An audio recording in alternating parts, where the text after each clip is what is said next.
3 years later, Van Rietschoten joined the biggest fleet of Whitbread yachts ever assembled, 29 from 15 countries. He was going for the double fastest circumnavigation and handicap prize on a new flyer. Bigger boat, bigger worries, bigger sails, but beautiful to sail, beautiful. Connie had chosen a sloop this time instead of a ketch. The route for the third race took the yachts to Cape Town and across the Southern Ocean to Auckland as before. But the third leg, which rounded Cape Horn, now stopped at Mar del Plata, Argentina. Then the home run to Portsmouth, 27,000 miles. 3 weeks out of Portsmouth, near the equator, the blistering heat intensified as the wind slackened and then died. The doldrums, which normally last for only a couple of days, went on and on. Crew stood around and waited for a sea change. When it came, there were pounding seas and headwinds.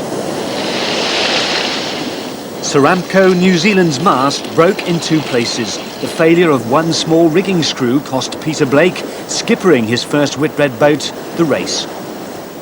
But instead of motoring to nearby Ascension Island, within 24 hours the crew set a jury rig and they sailed on to Cape Town, covering 200 miles a day, a great feat of seamanship. Saramco, complete with new mast and specially designed to excel in the Southern Ocean, was now going flat out to be first into her home port of Auckland.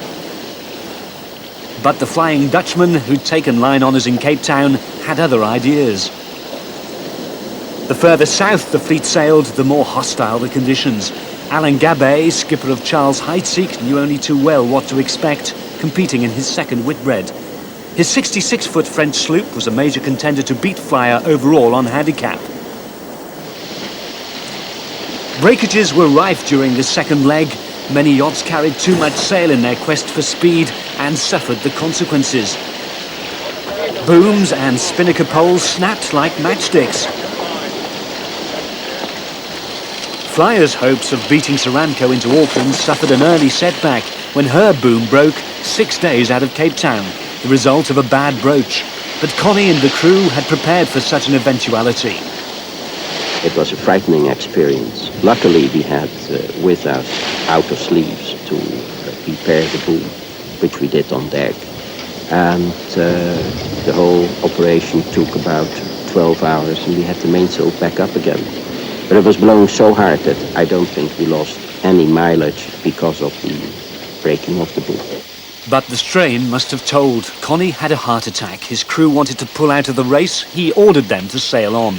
I had a doctor on board and he said, well, I had to be a bit careful. So I was lucky because the weather was quiet and I had to stay in my bunk for a few days. And then I picked up again and well, I sailed the boat afterwards as if nothing happened. I can understand how it happened to him. You know, at times you feel yourself so stressed up, you're not getting much sleep. The opposition of breathing down your neck all the time. It's blowing hard and you've got too much sail on, the boat's nearly out of control, always out of control. Your heart's in your mouth the whole time, your adrenaline pumping 24 hours a day, 7 days a week, and you're just a nervous wreck at the end of it. But again, if you're not going to work that way, you're probably not going to win, so it's really tough on people. He told his crew that they weren't to say anything on the radio to anybody, even though we had on board a specialist heart surgeon. He didn't want us to know about it, and the first thing that the guys on Saramco, my boat, were to know if Connie had died was if they had to put him over the side and we saw him float past. He wanted to win. And win he did. Connie steered his big Dutch maxi into Auckland Harbour to take line honours ahead of Saramco. It had been a grueling 7,000 miles from Cape Town, but just how tough it had been on the skipper remained a secret until the end of the race.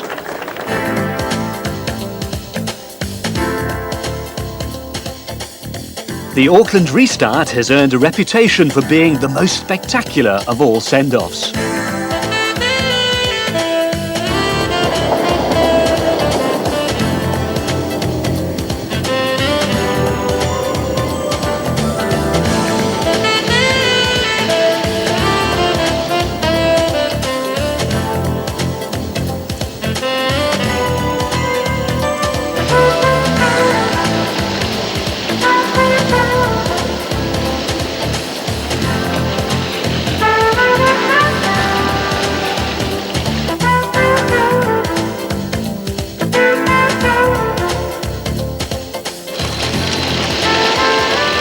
Returning to the Southern Ocean, Flyer lived up to her name.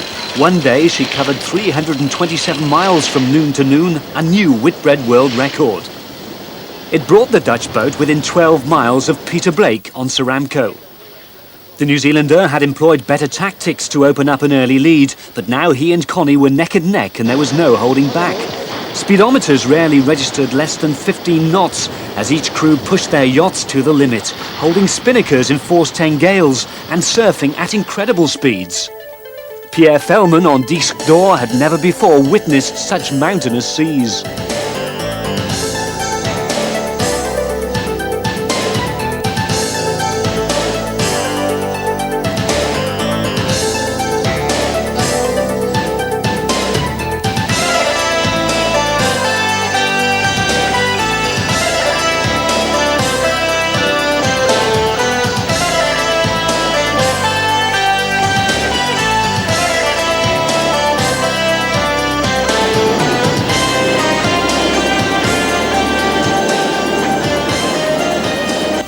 The crew of the French boat Gauloise were experiencing all sorts of problems.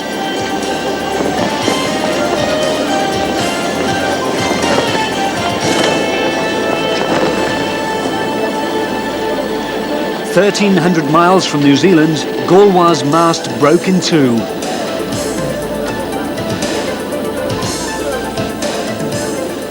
Under jury rig, the French headed for Tahiti and retired from the race.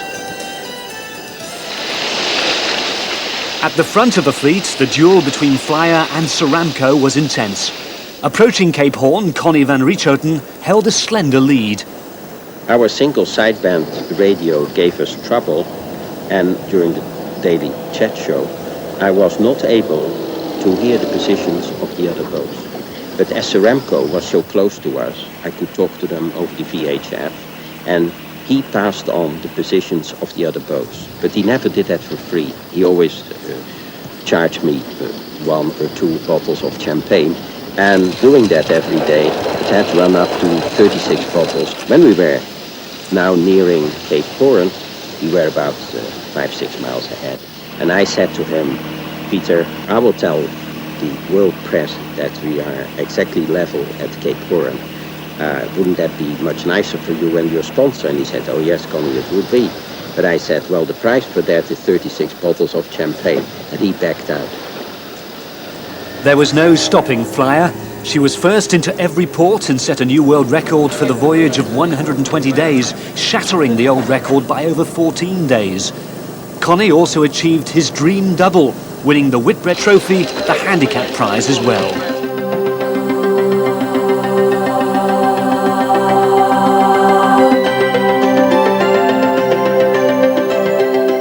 The Dutch businessman with a taste for adventure could now retire from the Whitbread a happy man.